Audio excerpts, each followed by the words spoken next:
Good morning. Good morning. I went to watch a movie last week, the first time in the theater since COVID. And my wife and I and my son and Mark and Kay, when they were here, we all went to watch a movie called Dear Evan Hansen. I don't know if you've seen that yet or not, but it's about a schoolboy, teenager, high schooler, and some things that goes on in his life. But what it brought to my mind was how many people feel like they have no value, feel like that they don't matter to anyone, that their life doesn't matter, that if something happened to them, no one would miss them. And that feeling of despair, feeling of lack of being needed or cared about, is rampant in our world today. I'm at the prayer night. One of the guys mentioned that he had been listening to a radio program, and they said that teen girl suicide is up 50% over last year. There's something going on. What is it? It's the fact that they don't feel like there's any value, any hope. Lack of feeling like, anybody would miss them, that kind of stuff. So, where does it come from? I was thinking about that when I was preparing the lesson this week and kind of wondering, what could you do? How could you impact people? How could you make a difference in their lives? And so I began to think about what do we know in the Bible. I began to think about people like Paul, for instance. Paul, previously Saul, would have been someone who would have probably beat himself up as he is blinded on the road to Damascus, and Jesus speaks to him and says, "Why are you persecuting me?" He says, "Who are you?" "And I am Jesus, the one that you are persecuting." And then he says to go to this house, and there's someone who will come and visit him. For 3 days, he is blind. I don't know about you guys, but whenever I've done something or somebody brings something to my attention, that's all that rolls through my head. I just keep thinking about it over and over again, and I often can't shake that what did I do? Why did I say that? And man, I shouldn't have done those things. I shouldn't have brought that up. Can you imagine Paul, 3 days, not even able to see anything, stuck in this house, and he keeps thinking about the persecutions that he has done, the deaths that he has stood by and watched and witnessed, Stephen being one of them. Can you imagine the guilt, the shame, the feeling of, oh man, what have I done? What's he going to do to me?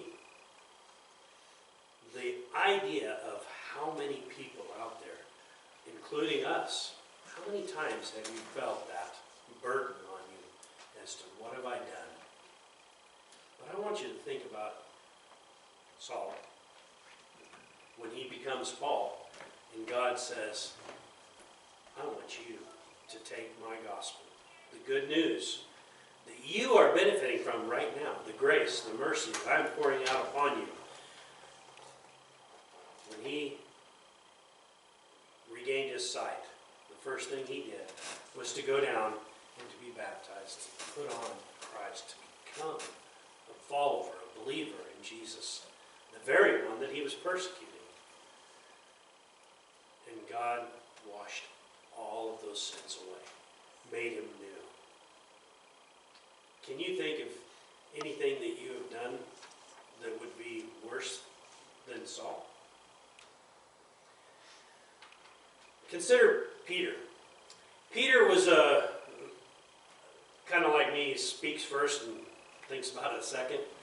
Sometimes he might have said things that he regretted, maybe even did things that he shouldn't have done, and I think a lot of times he was spontaneous, very spontaneous about the things that he did. I think about Peter when he rushes into the camp where Jesus is being held. And as he's there and trying to listen to what's going on and trying to hear what's happening, maybe even hearing things around the campfire, and somebody says, "Weren't you with him?" No, it must have been somebody else. A few minutes later, somebody else comes up. You're one of the disciples, aren't you? No, you got it all wrong. And then the third time. And then when he hears the rooster crow, then he thinks, oh, Jesus told me I was going to do this. And I told him there's no way. I'll die first. And yet I just did it. Can you imagine the remorse that was in his heart at that moment? It says that he wept and he ran away. He must have felt that despair of, how could anybody ever forgive me? How can my fellow disciples forgive me? I've made a huge mistake, a terrible error. How could anybody even listen to me again?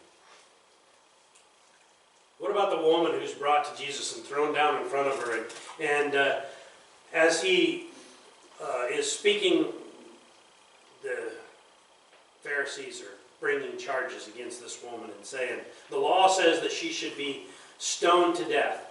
What do you say? Knowing that this was a trap, Jesus didn't say anything. But instead he got down and he wrote in the sand.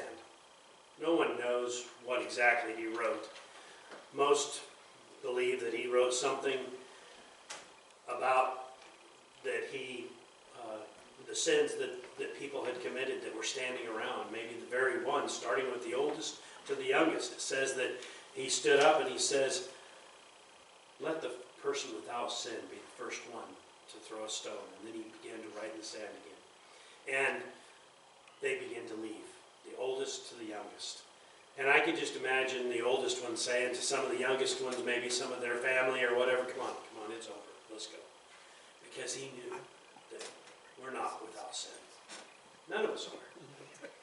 But can you imagine that woman knowing that she was about to die, and then looking up to Jesus and Jesus saying to her, where are your accusers? And they're saying, they've all gone. And he says to her, go and sin no more.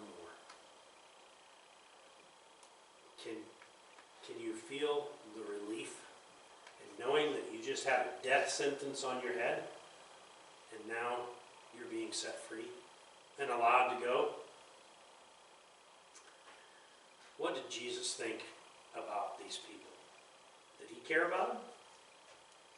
Even though they were sinners? Even though they had done things against him, against God's word, against his commandments? He loved every one of them. On the cross. He's hanging on the cross, and the Pharisees and the law, the men of the law, are standing there and saying to him, if you're so great, save yourself. If you really are the Son of God, then come down from that cross. And as they spat on him and they cursed him, and Jesus hanging on the cross, next to these criminals who deserved to be on the cross, according to the law. But one of them begins to join in the accusations against Jesus, and spitting and cursing on him. But the other guy says, what are you doing? You and I, we deserve this. This man is innocent. How could you do that?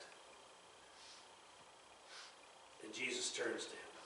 A convicted criminal, someone who admitted himself that he deserved to die. And Jesus turns to him and says, today you will be with me in paradise. Does God care about the sinners? Does God care about those who are imperfect, that make mistakes, that fail? He most definitely does. Think about his last words as he hung on that cross to those very people who had just been throwing accusations about him. And he says, Father, forgive them, for they know not what they do. Even those who were persecuting him, even those who were killing him, he says, I care about you, and I forgive you. So, Who can you think of that is unworthy? On one hand, all of us, because none of us are worthy. On the other hand, God says we are all worthy. If you will only come to me. The only way to the Father is through the Son. If you'll just come to me, I want you as my child. So what about all of these high school students? And it's not just limited to high school students. The suicide rates have gone up in general 38% over the previous year. So this is not a new thing, but it's rampant. Why? Because people are lacking the hope. They don't feel worthy. They don't feel like they deserve it. So how can we give them that hope? I want to share with you from 1 Corinthians chapter 12, if you would turn there with me. In 1 Corinthians chapter 12, he's talking about the church. But I want you to think about this not just from the standpoint of the church, but from anybody. And how sometimes we judge things by popularity, by who's important or who's being heard or being glorified in their jobs or whatever it might be. In the movie, there was one gal that in the beginning of the movie shared some things that you think, man, she's got her act together. But then later, I won't ruin the movie for you, but later on in the movie, you see that she also was struggling. She also had some issues and some problems. We all do. Everybody does. In 1 Corinthians chapter 12, starting with verse 12. The body is a unit, though it is made up of many parts. And though all its parts are many, they form one body. So it is with Christ. For we were all baptized by one Spirit into one body, whether Jews or Greeks, slave or free, and we were all given the one Spirit to drink. Now the body is not made up of one part, but of many. If the foot should say, because I am not a hand, I do not belong to the body, it would not for that reason cease to be part of the body. And if the ear should say, because I am not an eye, I do not belong to the body, it would not for that reason cease to be part of that body. Can you think about that for just a moment? Just because we don't necessarily feel like we're always on our game, we've got everything together, we've got everything right, does that mean we're not valuable to God? It doesn't mean that at all. We are always valuable to God. He cares about each one of us. No matter how big, how small, how great, how little. I mean, think about it. It doesn't matter what race, what nationality. It doesn't matter what gender. It doesn't matter what age. It doesn't even matter what things you've accomplished and what things you haven't. Nothing in this world matters to God about your value. He values you. You are important to Him. And that's not just to those in this room. That goes beyond this room. That goes to our enemies. That goes to those that we don't like. That goes to those that are hurting, those who are needing someone. God cares about all of us. And just because we don't feel like we're a part of it, doesn't mean we're not. We're still part of God's family. In verse 17, if the whole body were an eye, where would the sense of hearing be? If the whole body were an ear, where would the sense of smell be? But in fact, God has arranged the parts in the body, every one of them, just as He wanted them to be. If they were all one part, where would the body be? As it is, there are many parts, but one body. You know, I don't know how anybody else feels, but there were times in my life when I looked at someone else and I thought, man, if only I had that ability.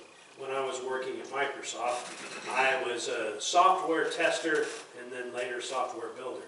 But I would look at these guys who were engineers that were coding and writing things, and man, they knew so much. And there were more than one time when I thought, man, if I only knew what they knew, if I only had that. But you know what sometimes I forgot was that God could use me right where I was and who I was and what I did. He could use me. I had value. I had purpose. I was important to God. He put me where I was for a reason. Amen. When we look around and we start saying, man, if only I stop and say, what can I do right where I'm at? Right who I am? What difference can I make? In verse 21 it says, the eye cannot say to the hand, I don't need you. And the head cannot say to the feet, I don't need you. On the contrary, those parts of the body that seem to be weaker are indispensable. And the parts that we think are less honorable, we treat with special honor. And the parts that are unpresentable are treated with a special modesty. While our presentable parts need no special treatment, but God has combined the members of the body and has given greater honor to the parts that lack it, so that there should be no division in the body, but that its parts should have equal concern for each other. If one part suffers, every part suffers with it. If one part is honored, every part rejoices with it. In that movie, there was a young man that committed suicide. And when he did, people started asking questions. Why? That's the normal question we ask. Why? But the answer was that he didn't think anybody cared. He didn't think anybody would miss him. He didn't think that there was any value. He felt like he had made too many mistakes, made too many errors. Even his family wouldn't care.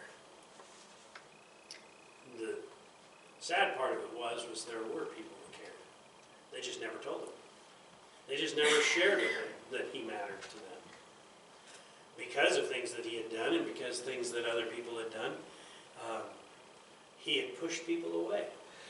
And so when he thought they didn't care, it was largely because he didn't let them. He wouldn't allow them in. The body hurts when another part is damaged. Everybody uses the example of the hammer and the thumb. You know, you hit your thumb with a hammer and your whole body, you know, you hold on to it, you cuddle it, you put it in your mouth and you suck on it. You do something to make that pain go away. Your whole body hurts. What can I do to make it feel better? You burn yourself, you run it under cold water, and you sit there and you hold it, and you bandage it up. You want to take care of it. Sometimes when we are hurting, we don't tell anybody else. We don't share those pains. How can the body help one another if we don't share our needs with one another? How can we comfort one another if we don't tell somebody we're hurting? God designed the body as a church as well as our physical bodies and the world around us. And every person he creates, he has a purpose. Can we share that with other people? What would happen if you shared with the people you know how much you care about them, how much you appreciate them? The person at work that is quiet, keeps to themselves, to find something to say. You know I haven't told you this before, but I've noticed you work hard, and I really appreciate that. Or the student who might just be making a lot of mistakes in their spelling, but hey, they got that word right. If you were to tell them, hey, you struggle a lot with spelling, but hey, look at this, you got that one right. Yeah, I think you're doing better. Give them some encouragement, some help. Pam worked with speech therapy in the schools and helping people with speech. Did you ever have to encourage them and tell them, hey, you're doing better, you're making progress? Yep, all the time. And that helps people to encourage them, give them hope, give them some insights to the fact that they have value, that they're important to you, that you care about them. What difference would it make in the world if just the 28 people that are here sitting in this room right now, if each one of us looked for opportunities to tell our kids that we're proud of them, to tell our grandkids, our great-grandkids, how much we care about them. How about if the people that we come in contact with, this gal at the supermarket that's checking our groceries, the police officer that stops us for going 10 miles over the speed limit, you know, what if we told them, well, thank you for doing your job. I know it must be thankless sometimes. What a difference you could make in the world around you. I spent the past couple of weeks thinking about that movie. Every once in a while it just comes back into my head, and I keep asking people, what could we do? How could we let people know that they're important? How could we keep people from taking their own lives because they just feel hopeless? I believe that if we can share with them maybe some of the very stories that I shared with you this morning, or maybe others, maybe even personal experiences in your life. How many of us at one time or another thought to ourselves, what difference would it make if something happened to us? Would anybody miss us? Would it really matter? But if you can share with other people that you've had those thoughts too, that those things have come to your mind, or that you've seen other people that have struggled with this, and ask them, you know, have you ever thought about that? Has that ever crossed your mind? I was listening to a preacher on the radio this week, and he was sharing about how we're afraid to ask that of people because we think we might plant ideas in their heads. But to ask your kids, you know, is this something you've ever thought of? Is this something that troubles you? Are you ever bothered by that? And then to share with them, you know, you matter. You count. You're important. And I think that's what we need to do. That's how we change the world around us, is by sharing with others that they matter, that you care, that they're important to you.